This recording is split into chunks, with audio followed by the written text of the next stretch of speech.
Saudara-saudari, apa kabar malam hari ini? Biasanya kalau minggu keempat itu banyak sharing, banyak cerita tentang panggilan. Tapi malam hari ini sharing saya ini mengambil sharing dari seorang imam yang baik kalau kita jadikan bahan renungan bersama. Ini adalah kisah dari seorang pastor yang berasal dari Libanon. Libanon itu ada di daerah Timur Tengah. Kita tahu dari tahun 1975 sampai dengan tahun 1990, Lebanon itu mewarnai berita dunia karena di sana terjadi perang saudara yang berkepanjangan.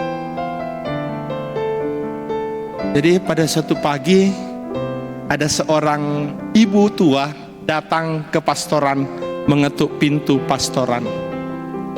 Ketika pastor itu membuka pintu pastoran, ibu itu menyerahkan sebuah kertas, secari kertas.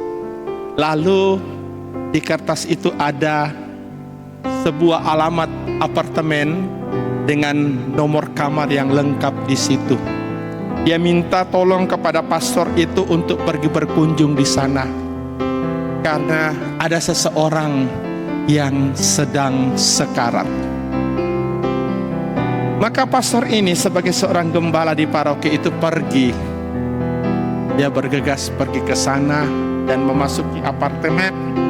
Lalu sampailah dia di lantai di mana kamar yang dimaksudkan itu berada. Dia ketuk pintu itu. Lalu pintu itu dibuka oleh seorang anak yang masih muda.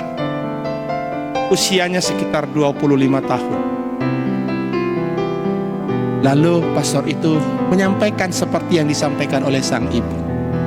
Siapa yang akan saya berikan sakramen perminyakan orang sakit? Katanya ada orang yang sekarat di sini. Anak muda itu mengatakan tidak ada orang yang sekarat. Mungkin pastor salah berkunjung. Diperlihatkan nama itu, nomor secari kertas itu, tetapi memang tidak ada orang dalam rumah itu. Nah, anak ini bermaksud menolong sang pastor dan mengajak pastor itu mungkin salah nomor kamar. Lalu diajaklah pastor itu berkeliling. Setengah jam mereka berkeliling mengetuk pintu dari satu ke pintu yang lain. Tidak ada orang yang membutuhkan sakramen. Akhirnya anak itu mengatakan, di sini sepertinya tidak ada orang. Melihat pastor yang sudah mulai keletihan karena berkeliling, dia mengajak pastor itu masuk ke tempatnya. Sekedar untuk minum teh sejenak. Dan sambil minum teh, mereka bercerita, berbagi cerita, dan anak itu mulai menceritakan bahwa dia tinggal sendiri di tempat itu. Sebelumnya dia bersama dengan ibunya. Tapi ibunya baru saja meninggal, belum lama meninggal, dan perjalanan hidupnya sedang tidak mudah. Begitu lama mereka bercerita, lalu pastor itu kemudian mengatakan kepada orang muda ini, kau sudah begitu banyak menceritakan hal-hal tentang dirimu kepada saya. Maukah kau bercerita tentang hal-hal ini kepada Tuhan? Dia menawarkan sakramen pengakuan, sakramen pertobatan, dan orang muda itu mau. Maka terjadilah pengakuan dosa di situ. Setelah itu, pastor ini pulang dan masih mengajak anak muda itu, mari terlibat di paroki. Ya, anak itu mengatakan, baik, saya akan ke sana nanti. Ya, pastor itu pulang. Dalam perjalanan pulang, Libanon yang sedang dilanda perang saudara yang berkepanjangan itu, tiba-tiba alarm kota berbunyi, sirine kota berbunyi. Ternyata ada serangan bom, dan serangan bom itu mengenai gedung tempat apartemen tempat sang pastor baru saja berkunjung. Setelah agak lama situasi sedikit lebih tenang, mulailah pastor itu dan begitu banyak orang kembali ke gedung itu mencari korban. Salah satu korban yang ditemukan adalah anak muda tadi. Dan pastor itu mengambil jenazahnya dan dia menemukan ada kalung dikenakan oleh anak muda itu dengan ada liontin di situ yang bisa dibuka. Dan ketika dia membuka, di situ ada sebuah foto. Tertulis, "My dearest, ibuku yang tersayang." Tahu tidak? Foto ibu, ya sang ibu anak itu, yang anak itu tadi katakan baru-baru meninggal. Ternyata foto yang ada dalam liontin itu, itulah foto ibu yang datang berkunjung ke pastor, meminta supaya pastor berkunjung ke rumah itu. Saudara-saudari, hari ini kita mendengarkan cerita kitab suci tentang gembala yang baik. Dan kitab suci memberikan gambaran yang sangat jelas siapa itu gembala yang baik. Menurut penginjil Yohanes, ada 2 ciri khas gembala yang baik.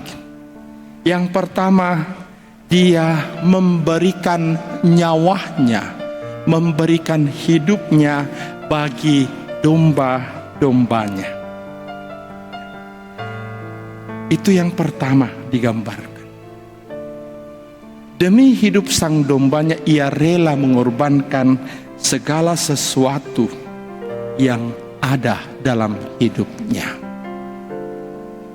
Lalu ciri yang kedua dari gembala yang baik itu, dia mengenal dengan baik domba-dombanya, tahu apa yang menjadi kebutuhan dari domba-dombanya. Mengapa? Karena dia memiliki kedekatan dengan domba-dombanya. Itu gambaran bacaan Injil tentang gembala yang baik. Lalu bacaan pertama memberikan gambaran baru, memberikan tambahan siapa itu gembala yang baik. Gembala yang baik menurut bacaan pertama itu adalah seseorang yang menjadi batu penjuru bagi orang-orang yang dikasihinya. Dalam tradisi Timur Tengah itu, batu penjuru itu batu yang paling besar yang biasa diletakkan di pojok bangunan, yang sering kita mengatakan sebagai batu pondasi. Kalau kita memberkati rumah, itulah yang disebut batu penjuru. Tetapi ini letaknya di pojok, salah satu pojok bangunan, dan disitulah segala ukuran bangunan itu ditarik. Dialah yang menghubungkan segala sesuatu yang ada dalam struktur bangunan itu. Artinya apa? Dia menjadi sumber kekuatan bagi bangunan itu. Maka gembala yang baik adalah gembala yang menjadi sumber kehidupan bagi domba-dombanya. Saudara-saudari, cerita tadi sebenarnya merupakan cerita tentang gembala yang baik, cerita tentang imam yang saya ceritakan tadi. Ada 3 sosok yang menjadi gembala yang baik dalam cerita itu. Yang pertama adalah si ibu itu. Si ibu itu tahu apa yang menjadi kebutuhan anaknya. Anaknya masih mengalami keguncangan di dalam hidupnya. Ia tahu persis bagaimana kegelisahan dan apa yang dibutuhkan, apa yang harus dibuat supaya anaknya menjadi lebih tenang. Sosok gembala yang baik yang kedua tentulah sang imam tadi.